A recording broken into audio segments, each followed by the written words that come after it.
मैं हसदेव अरण्य जंगल बोल रहा हूँ। मैंने तो कभी आपका नुकसान नहीं किया, तो फिर तुम क्यों मुझे काट रहे हो? मैंने तो तुम्हें जीवन दिया और तुम मेरा ही जीवन खत्म कर रहे हो।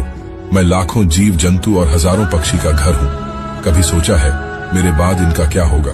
क्या इनका इस पृथ्वी पर कोई हक नहीं है?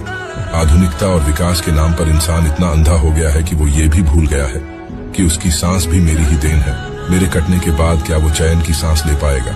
क्या वो मेरे बाद आने वाले विनाश को संभाल पाएगा?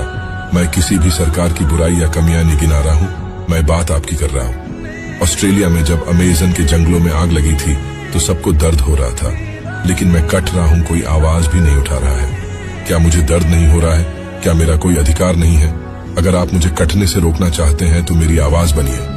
No element of nature has a profit motive except the human being. Birds sing.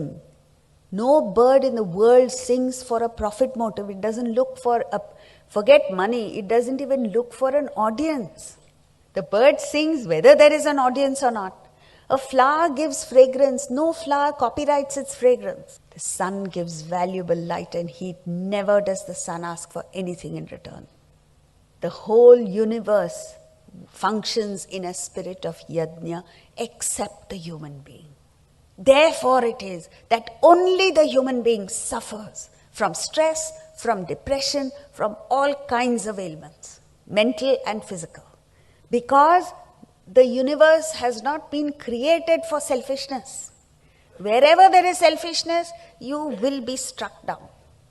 That is the law.